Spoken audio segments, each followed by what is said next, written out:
Hi friends, आज हम पढ़ने वाले हैं क्लास 12th का टॉपिक न्यूक्लियाई। आज हम इस चैप्टर में बात करेंगे न्यूक्लियाई, स्ट्रक्चर ऑफ न्यूक्लियाई और रेडियो एक्टिविटी के बारे में। चलिए स्टार्ट करते हैं आज का ये टॉपिक, स्ट्रक्चर ऑफ न्यूक्लियाई।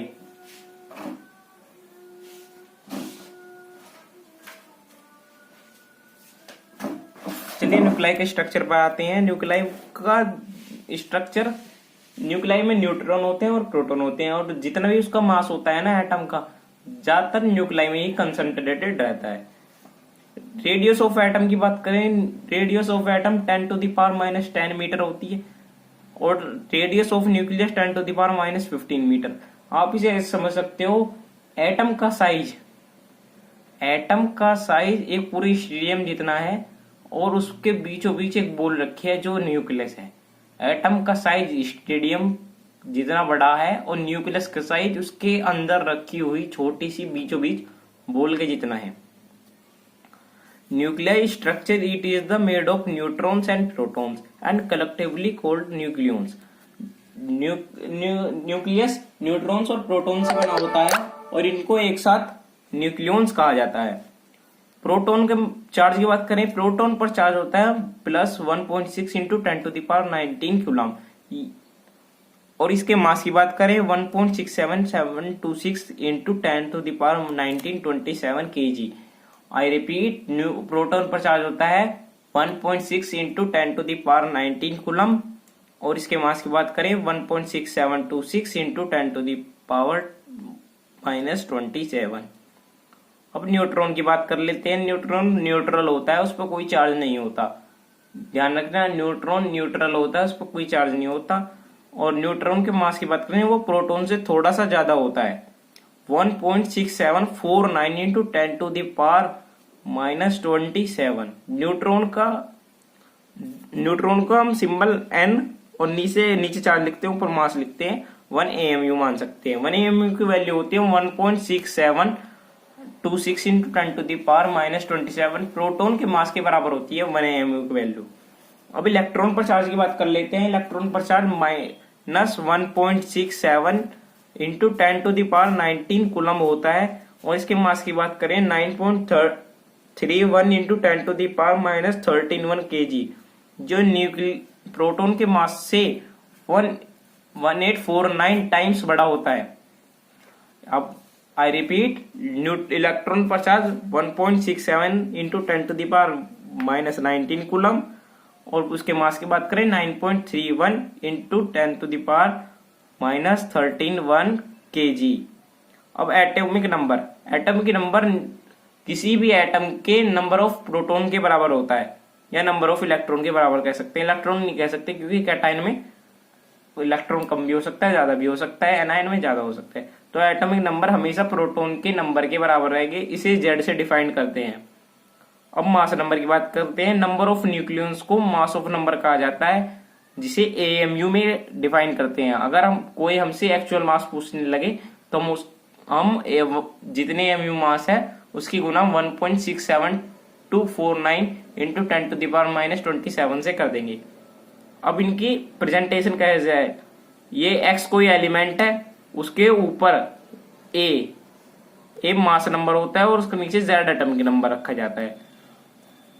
अब बात कर लेते हैं न्यूक्लियस के टाइप की, एटम के टाइप की। Isotopes, those elements which have some same atomic number but not masses are different. जो वो एलिमेंट जिनके पास एटॉमिक नंबर तो सेम होता है, पर उनका मास अलग अलग होता है, उन्हें आइसोटोप कहा जाता है। आई रिपीट, वे एलिमेंट जिनका एटॉमिक नंबर सेम होता है, पर उनका मास अलग अलग होता है, उन्हें आइसोटोप्स कहा जाता है। जैसे क्लोरीन 17 और उसका mass number 35.5, chlorine Z atomic number 17 और उसका मास 37। ऐसे लिथियम में लिथियम 6, ये रेडियो एक्टिव होता है। Those physical properties are different but chemical properties are equal. Isotopes की फिजिकल प्रॉपर्टी अलग हो सकती है, जैसे उसके मास ज्यादा हो जाएगा, उसकी कलर में भी चेंज हो सकता है, उसकी शेप में भी चेंज हो सकता है, पर उनकी केमिकल प्रॉपर्टीज या रिएक्शन करने की प्रॉपर्टी जो ये वो सेम रहेगी। आइसोबार्स की बात करते हैं, those element which mass are equal पर एटॉमिक नंबर आर डिफरेंट। ऐसे एलिमेंट जिनका मास तो सेम होता है पर उनका एटॉमिक नंबर अलग अलग होता है, जैसे ट्राइटेरियम की बात कर लेते हैं यहाँ पर, और हीलियम की बात कर रहे हैं। Iso electronic species, those element which have equal electron, way element जिनके पास इलेक्ट्रॉन इक्वल्स होते हैं, जैसे O2 आयन। बहुत सारी स्पीसीज को हम आइसो इलेक्ट्रॉनिक बना सकते हैं।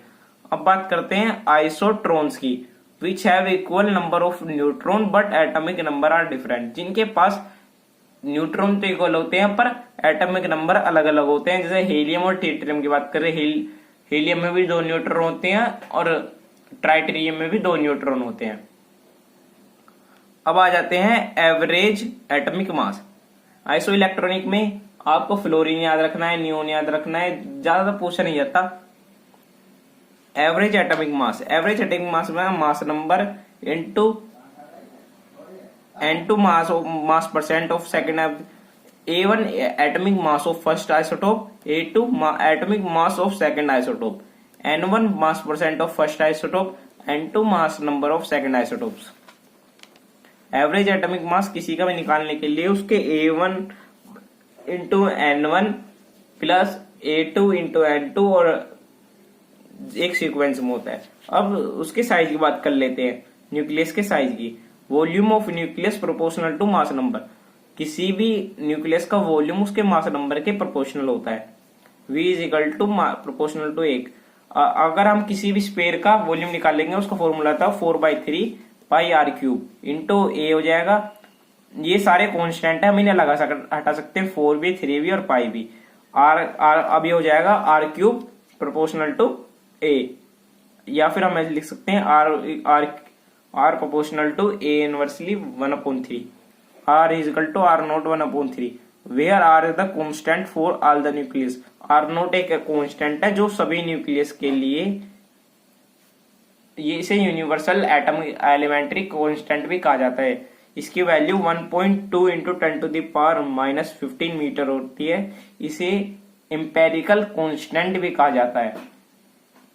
आई रिपीट, r naught की वैल्यू 1.2 इंटू 10⁻⁻15 मीटर हमारे पास फॉर्मूला आया है। किसी भी एटम की radius is equal to r naught A 1/3। चलिए आगे चलते हैं। हमने अब तक न्यूक्लियस का स्ट्रक्चर देख लिया, आइसोटोप देख लिया, आइसोबार्स देख लिए, आइसो इलेक्ट्रॉन्स देख लिए, एवरेज एटॉमिक मास देख लिया, साइज ऑफ न्यूक्लियस देख लिया। आगे चलते हैं। अब आते हैं शेप पर। For all practically purpose shape of the nucleus is the regarded as the sphere deviation of 10%।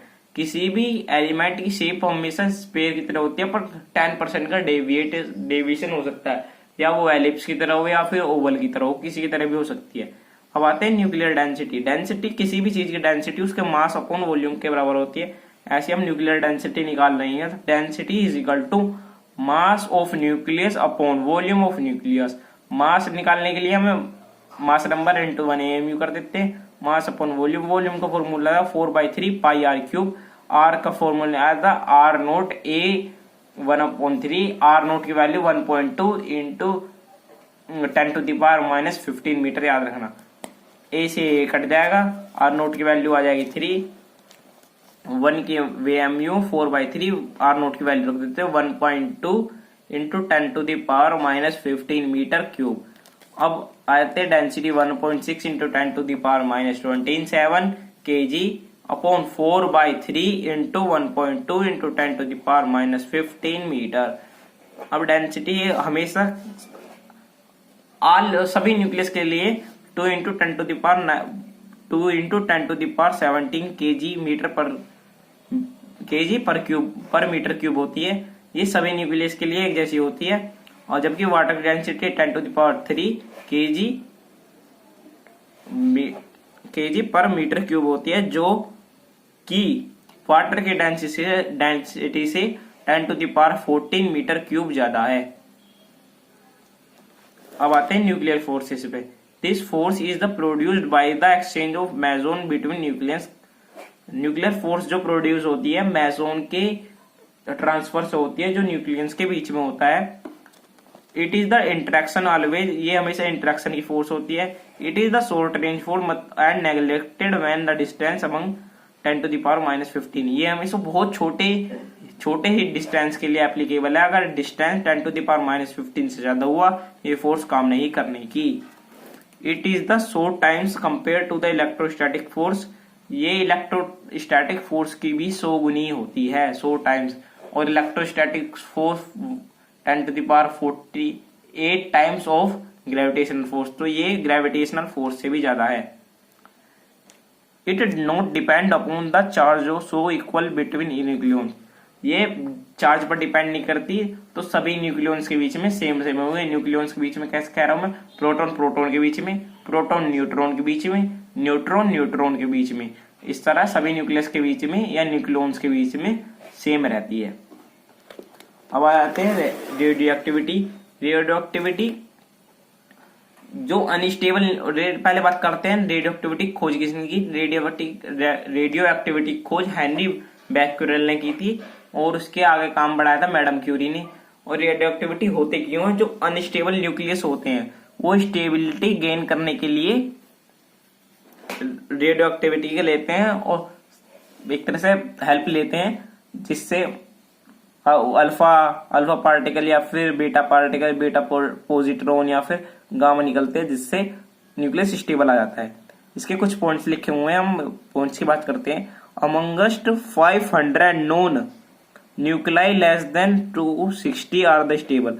अब हमारे पास 1500 न्यूक्लाई कहां से आए, 1500 न्यूक्लाई ऐसे आए कि किसी में से इलेक्ट्रॉन निकालते गए। अगर मान लो हम ऑक्सीजन भी लेंगे, ऑक्सीजन का पहले एक इलेक्ट्रॉन निकाला, फिर 2 निकाल लिए, फिर 3 निकाले, तो ऑक्सीजन के 3 बन गए। ऐसे करते करते सभी एटम्स के हमने अलग अलग तरह से न्यूक्लियस निकाल दिए, जिसमें से बस 260 से कम nucleus are stables. Unstable nuclei gain stability by emitting of alpha particle. जो अनस्टेबल न्यूक्लाई है वो स्टेबिलिटी गेन करने के लिए अल्फा पार्टिकल का इमिट करते हैं, या फिर बीटा पार्टिकल का electromagnetic waves called electromagnetic wave photon. इसी प्रोसेस को रेडियो एक्टिविटी कहा जाता है। Radio activity is the nuclear phenomenon that rate of the alpha beta depends only concentration of nuclei. Radio activity एक नेचुरल या nuclear phenomenon है, जो अगर हमें ज्यादा रेडियो एक्टिविटी चाहिएगी तो ज्यादा कंसंट्रेशन ऑफ न्यूक्लियस चाहिए, ज्यादा न्यूक्लियस चाहिए हमारे पास। These reactions are unaffected by the pressure, temperature and the other physical condition। ये जो रिएक्शन है या फिर ये रेडियो एक्टिविटी प्रोसेस है, ये टेम्परेचर से भी इफेक्टेड नहीं होती, प्रेशर से भी, प्रेशर कम ज्यादा करो या टेम्परेचर ज्यादा कम करो, कुछ भी करो, पर ये अनअफेक्टेड रहती है। और कोई भी फिजिकल कंडीशन, तूफान आओ, आंधिया हो, या फिर कितना टेम्परेचर ज्यादा कर लो, कितना टेम्परेचर कम कर लो, ये किसी से भी इफेक्ट नहीं होती। Radioactivity was first discovered by the Henri Becquerel in the 1896 accidentally. Radioactivity की खोज एक्सीडेंटली हुई थी, वो किसी और की खोज कर रहे थे और गलती से उन रेडियोएक्टिविटी की खोज कर ली उन्होंने। 1896 में हुई थी। इन्होंने क्या देखा, एक न्यूक्लियस लिया और वो सिल्वर की स्क्रीन से निकलकर फोटो इलेक्ट्रिक प्लेट लेते हैं, पहले फोटो स्क्रीन, उस पर जाकर स्ट्राइक किया जहां फ्लोरोसेंस प्रोड्यूस हुई। अब बात करते हैं रेडियो एक्टिविटी होती किस किस न्यूक्लियस में।